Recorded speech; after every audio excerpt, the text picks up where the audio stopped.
Righto, time to go. It's not flash, we pushed on too far and now the pub's shut. It's 10 past 10. The statue might be bigger, but I reckon you're a bigger bogan. We did have one mirror when we left.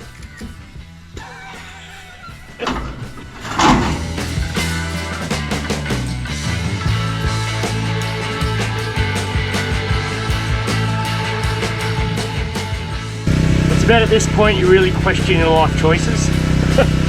I'm doing this for fun, so how bad can things be? Righto. This is most definitely going to catch on fire. Beers are on, car's about to start.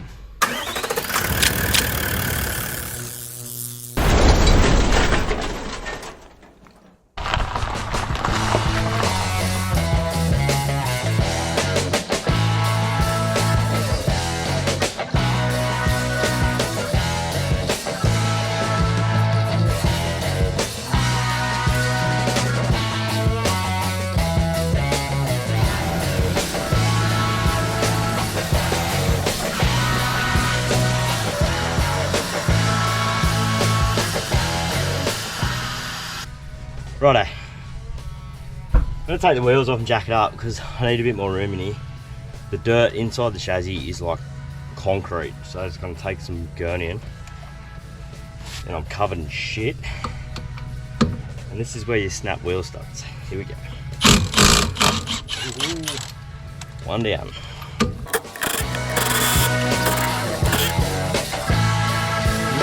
So far only one.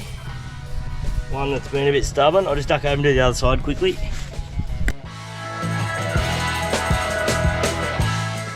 Heaps more room in here, so we'll try and get in and gurney it a bit better. So show you what I mean. So that is like hard as a rock. But yeah, so far the chassis looks alright. It's surface rusty, but yeah, I haven't blown the gurney through anything actually, even on the body, so no, should be right. It's as what I expected. Righto, gurneying sucks. That is going to take quite a while. I'll put a couple of pictures in here. The actual drum brake cylinder is brand new and so are the pads, so there's a pretty good chance the bearings have probably been done at the same time. So we might have a bit of a win with some of the maintenance. The leaves themselves actually don't look very old, so might be just bushes, greasable shackles. Yeah, so that's gonna save us a fair bit of time and money, which is good, because I really just want to get that running gear and brakes and brake lines nice and safe. If it does start, I want to know it will, you know, a wheel won't fall off and we can stop her. So I just went around and stuck the gurney in every hole I could, really, just to loosen everything up, and we will continue gurneying tomorrow and the next day and the day after that. Now hopefully like one day I'll get it all tidied up good enough that we can roll it back in the garage and try and kick it in the guts. That will be a bloody exciting time, and it will sort of determine how this project goes and how quickly it progresses. So anyway, see you in a few more days when I've got a bit more time, do a bit more gurneying. So planning today, I'm going to rip all the interior out, the seats, the vinyl floor, scrub all the dirt out of the inside of it. While we're doing that, while I'm ripping that out, we'll winch the front up onto the car ramps just to get her up off the ground a bit higher so I can get underneath and keep cleaning the chassis out. So I'm going to get the ute, pull it forward up with that. By the end of the day, I really want to have it back in the shed so we can get onto sorting some wiring out and finding out whether these glow plugs are going to work or not. So then we can finally start it, or hopefully start it. So let's get into that. I'll go and bring the 79 down and see if we can winch her up onto some ramps.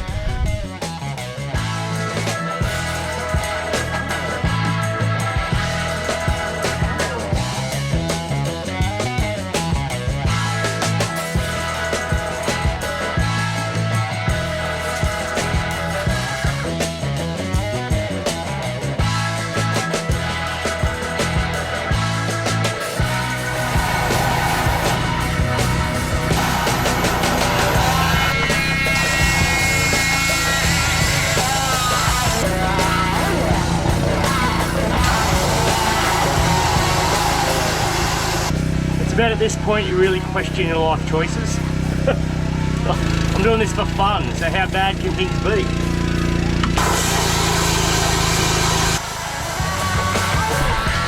Righto, we've started unbolting these seats and rip all this vinyl flooring out. I think I'll just hose it out in here. I want gurney. It sounds silly, but I don't want to wet anything electrical. Probably doesn't work, but we'll give it a chance. So I'll just wash the floor out with the brush and the hose, and there should be enough drain holes in it that it'll drain out mostly. And then we'll get the passenger door open. I'm just going to butcher the striker and lock any way I can to get it open. So the lock's buggered and it's locked shut, so I can't get it open. Outside handle or inside handle's pretty well useless. I reckon that'll get it open though. Persuade that to open. That was actually almost done. Almost.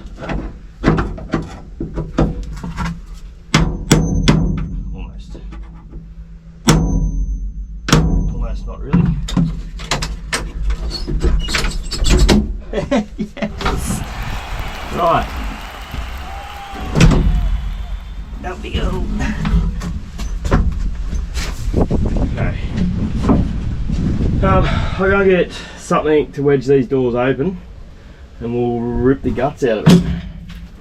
And I think it's about to rain, which is awesome. I'm already covered in mud anyway, so what does it matter?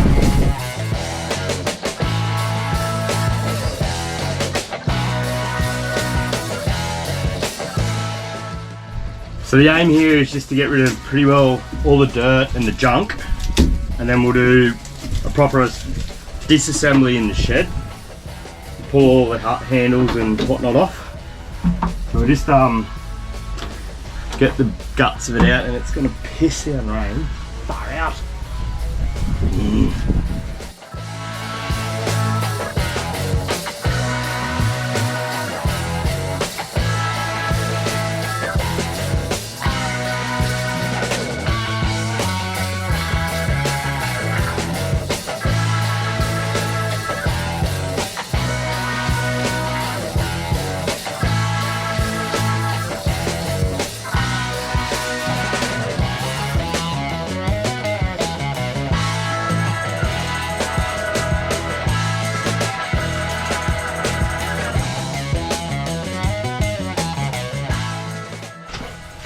Well, she's putting up a fight, just trying to find all the drain holes. I decided to hose the door out, now it's freaking holding water. There are some, but they're obviously blocked. Yeah, it's good times. Oh, righto, that was so much fun. I got back under with the gurney and give it a last hit, and got my finger at the same time. I didn't think my gurney would have been that powerful, but yeah, it got me. So I've got shit spread everywhere, and I am absolutely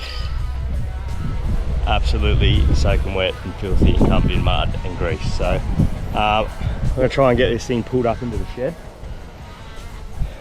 go and have a tub, and then we'll start stripping a few bits and pieces off it. That wasn't very fun at all.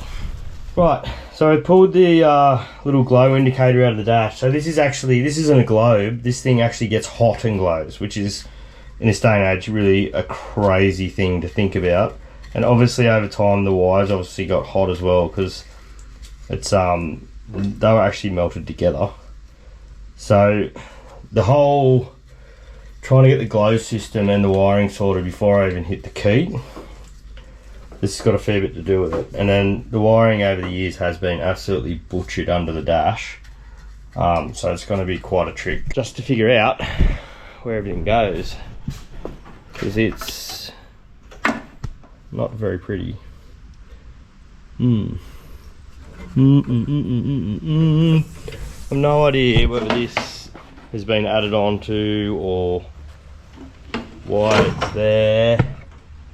I really just keep trying to chase where everything goes. Take the little resistor out that was buggered, clearly buggered, and this obviously was just a resistor to get hot so it glowed. So I'm going to keep that out, and we'll join these wires back together. I've traced them across the other side of the dash, and there's a brand new solenoid under the dash. So we'll see if we can turn the key back and then just get the circuit to complete, Obviously this isn't how it's going to stay, but I just need to see what is actually working. So that's the circuit. So we have a fairly new looking isolator there, or solenoid rather, and the glow plug relay is still there. Actually that must be, sorry, so that's the glow plug relay. That's a new solenoid for the starter motor, I'm assuming. Maybe, what's going on here? What is that for? That's coming in.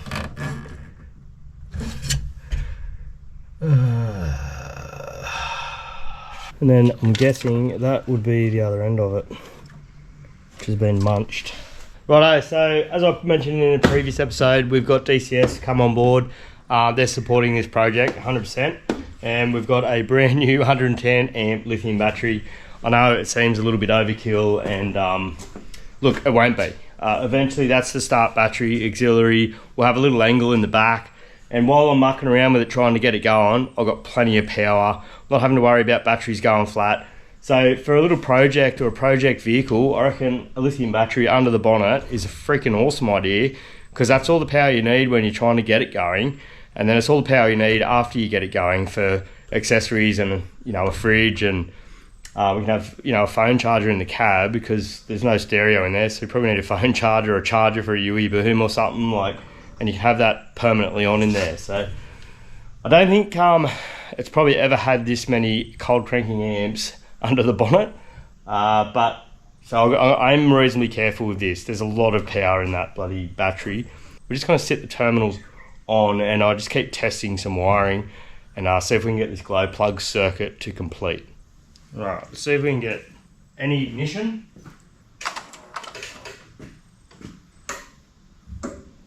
Right, so that second click there, that sounds like the glow relay is actually working, which is awesome. So the glow, this should be the other end of the glow relay wire, and that goes onto the glow plug bus bar. So I'm going to get a test light, we'll chuck on that. If that's working, the only other thing it could really be is if the glow plugs are screwed. Right, so we want this little lamp to light up when I go back on the key. Open. Ha, yes. That's so good, and I didn't actually do that before I recorded it. So when you click it back, that little light come on, that's the glow circuit. So if the glow plugs are working, that should be working. When you click it forward, I can hear a solenoid or a circuit coming on. That's the EDIC control arm, or your fuel shut-off solenoid. So this little arm here is on the end of your fuel pump. There's a fuel shut-off valve here. It runs over to this side, and this is an electronic, like a little electronic motor, and it's just, so this is your fuel shut-off solenoid. So we'll roll that forward, and that should move. Everything electrical works that we need to start it. So really the next step is we need to hook these glow plugs up and see if they're going to work. Join them together. Don't do that. Definitely don't do that. Righto, I'm just going to roll the glow plugs back and just keep an eye for any smoke. Look, I have no idea. If those glow plugs get hot, whether I can actually physically feel it from the outside of the glow plug. So I might be able to feel some sort of warmth. So I'll just roll them back, and then we'll come back around and have a look.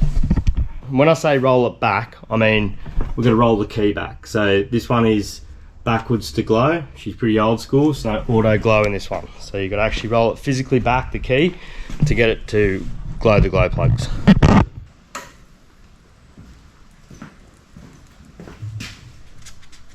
We can see smoke. Okay.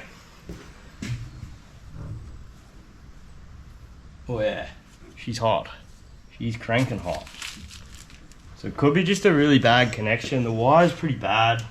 We might actually do a better job of the wiring here. I'll solder it on properly, and we'll do another terminal over that side.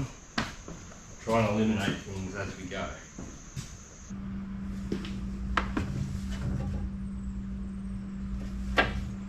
Okay, no smoke that time. Righto, a bit more research last night and did a bit of digging. So the little glow indicator controller that's in the dash, which was the wires were buggered at the end of it, I thought that'd be fully replaceable, but you can buy the little resistor coil inside and the bolts and terminals for them separately. So I'm going to do that because that's the whole point of this, is to fix things, not just to throw them away and buy new, which clearly I can't believe they make that little part inside it. This day and age, that thing would just be in the bin. You get a whole new one, I'd say. But so yeah, I really don't know if that needs to be in the circuit so we don't wreck the glow plugs, because they're 8.5 volt and obviously you got a 12 volt battery, whether that creates resistance as well as an indicator to tell you that the glow plugs are working from the dash. It's such an old school thing to have something glowing red hot right at your fingertips. So you probably light a cigarette with it if you really wanted to, because for it to glow hot, it needs to be yeah, there's a fair bit of current going through that. It effectively acts as one of the glow plugs. So anyway, we'll try and get that sorted. It's getting to that point where I'm just going to put Start Your Bastard down its guts and just to see if it runs. I really want to know if that engine is healthy, and then I'll go back to plan A. Once we know it's running, I'll get a few bits for the glow plug relay system and get that all perfect, so at least then I can just jump in it and move it around if it's running, and then we'll go back to the bottom of the tyre and work our way up, diffs, suspension, and go right through it.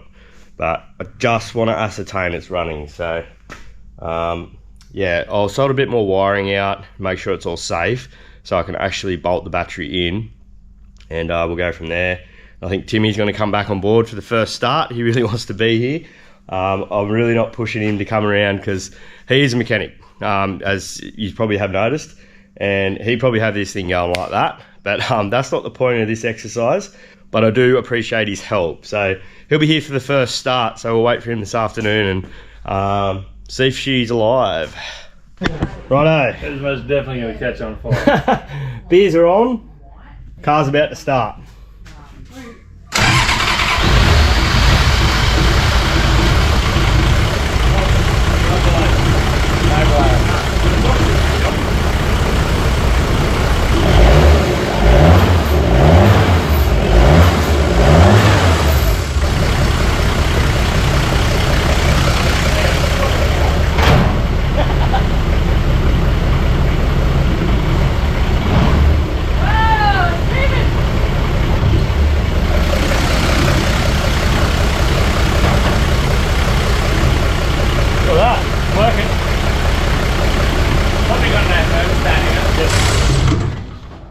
He's excited. I'm fucking excited. I mean, I'm really excited. Yeah, take two. Nah. Are you excited? Nah, you can't hide that shit. Excellent. Very good. Fantastic. So yeah, guys, if you couldn't quite tell, starting her up that afternoon was a little bit impromptu. We had Tim and his wife around for a few beers, and this is how these projects roll. Your mates are around, you walk down, have a look at Lance. You know, what's stopping us from starting this thing? Like, well, not much really. So she fired up beautifully, and I really thank Tim for his help. It's good having him there for that first fire up, and it was a very happy moment for me and for Lance. So anyway, guys, I'm going to wrap it up there. As I was making this video, I had ordered heaps of parts. We got big boxes of goodies. Yeah, we're starting to pour some money into it. But anyway, that's how cars go. So don't forget, guys, you only live once. Get out there and enjoy it. See you next time, and we'll really dig into Lance.